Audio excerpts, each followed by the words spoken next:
This morning on DC News Now, we're off to a cold start out there. Temperatures in the 20s to low 30s, so make sure to bundle up. But not only that, we're tracking rain showers overspreading the region later on today. We could see that potential for it changing over to a wintry mix off towards the north and west.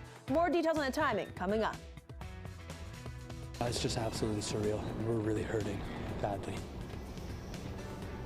In mourning, how students at the University of Virginia are coming to terms with the tragedy on campus after a gunman killed 3 of their classmates. And after years of setbacks in constant construction, Metro Silver Line opening today. We're live in Northern Virginia with what it means for commuters this morning. And Commanders back on top. We are breaking down Washington's big win over an undefeated Philadelphia Eagles team and what the head coach Ron Rivera is saying about the upset. The station covering all of the DMV. This is DC News Now. Good Tuesday morning. It is now 6 o'clock. Thanks for starting your day with us. I'm Tanaya Wright. And I'm Corey James. It's a DMV First Warn Day. Let's get right to meteorologist Jackie Lair, who's tracking your forecast. And Jackie, it's going to be a wet one.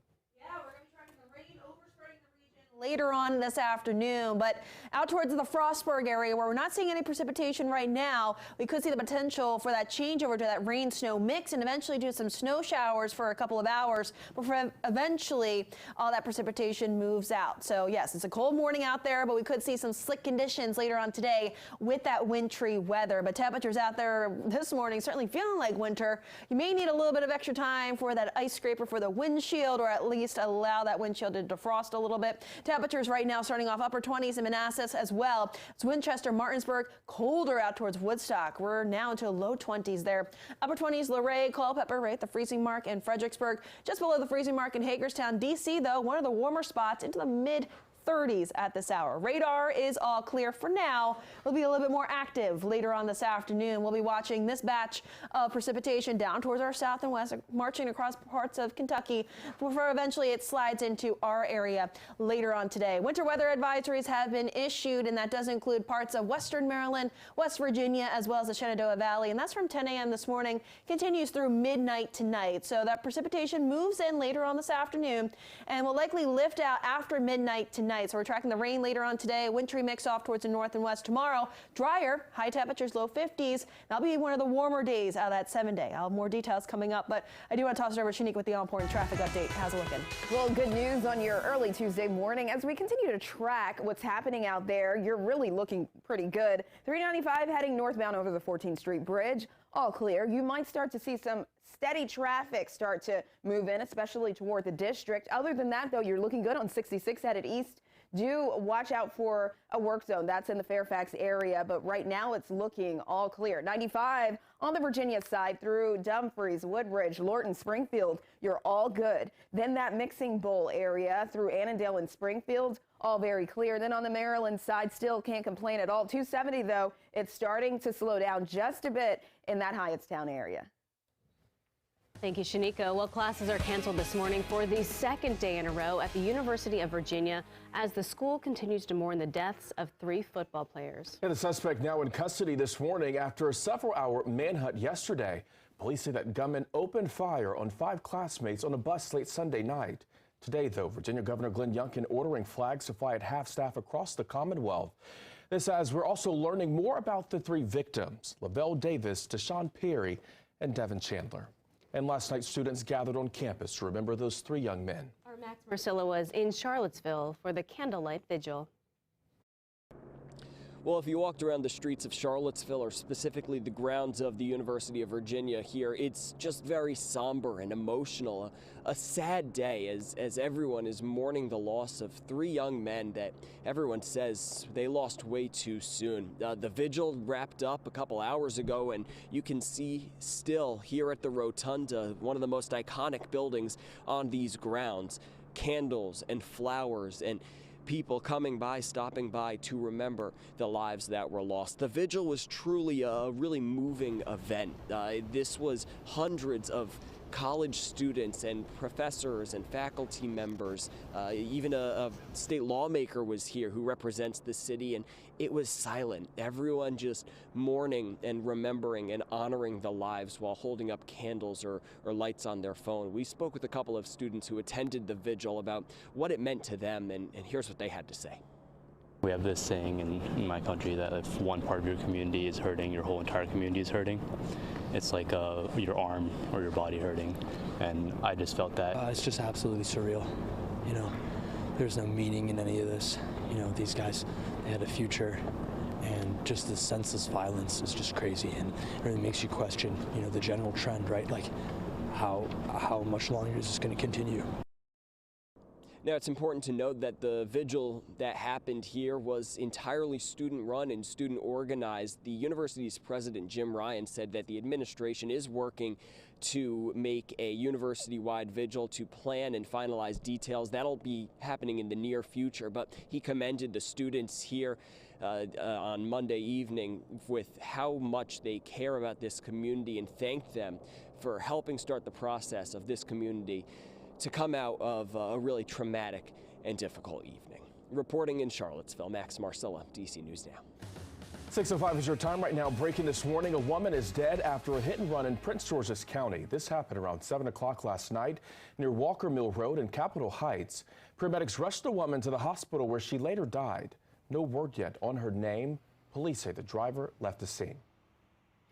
Developing this morning, police are now looking for two men who they say left anti-Semitic graffiti in Montgomery County over the weekend. And DC News Now's Christy Matino was live this morning in Bethesda where neighbors found that graffiti.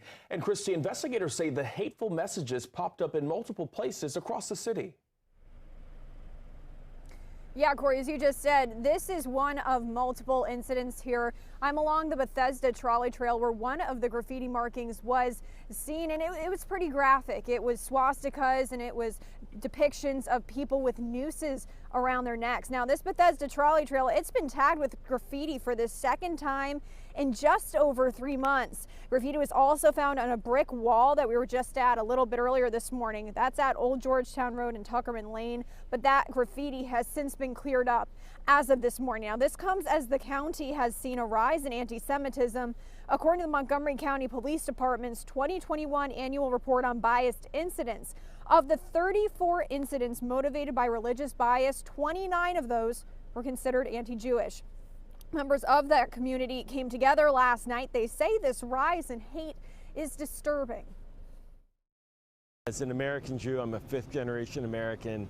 Never in my lifetime did I think that we would see the kind of hate directed at our community that we've seen in other parts of our Jewish history.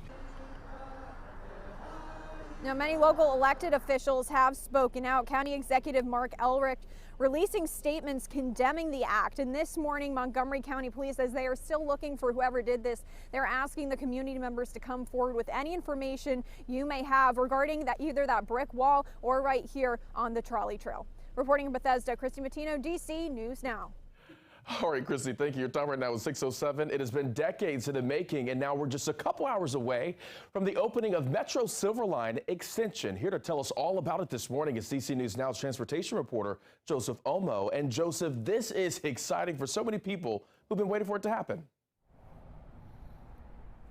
Yeah, for so many people, not just, passengers at Dulles International Airport, but for everybody who lives in Fairfax and Loudoun counties. Now that Loudoun County, for the very first time, will be added to Metro's map. Guys, for decades, for years, Reagan National has been the only airport in the entire DMV that has had its own Metro stop. But today we've got one thing to say to DCA: move over. Get ready to Metro. It's very exciting, long overdue.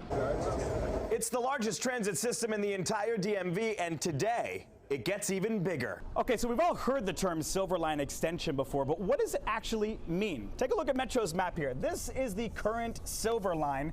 Right now it ends at the Wheelie-Reston East stop. That's as far as it goes. But today, 6 brand new stations are added to the map, starting off with the Reston Town Center, then Herndon, Innovation Center, Washington Dulles International Airport, Loudoun Gateway, and your new Silver Line terminus all the way out in Ashburn, Virginia. Over 11 miles of new track, and for the first time ever, Loudoun County, Virginia will be connected to the nation's capital via rail. A lot of people put a lot of muscle and a lot of taxpayer money into this, and the community gets, I think, the right to celebrate a big addition to this region. The $3 billion project hasn't come without its own set of challenges. It's opening 4 years later than expected and $250 million over budget. Still, just 2 days before Dulles International turns 60 years old, It brings Metro Rail to the airport for the first time ever. A 12-minute ride from Reston, 45 minutes from Roslyn, and just shy of 1 hour from the Metro Center station in downtown D.C. From Chevy Chase Circle to the airport is $70,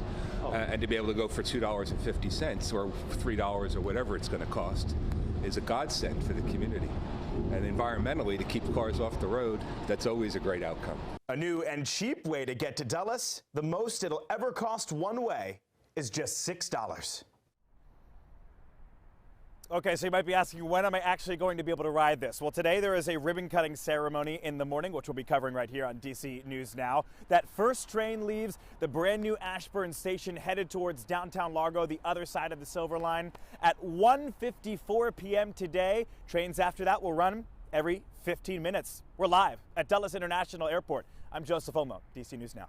All right, thank you, Joseph. Lots of people excited for that and excited for this. The Washington Commanders upset the Philadelphia Eagles last night, handing the Birds their first loss of the season. Efficiency was the key to the Commanders' primetime performance, though. They possessed the ball for more than twice as long as Philadelphia, limiting Jalen Hurst to just 26 pass attempts. Washington also converted on 12 of 21 third downs, allowing them to march down the field and run out the clock. They even forced 3 fumbles and an interception against the team. Now, though the odds were really not in their favor before the game, head coach Ron Rivera thought his guys were going to pull off that win. I told the guys, don't worry about what's going on out there. Just stay focused on what's important. I'll handle all the interesting stuff.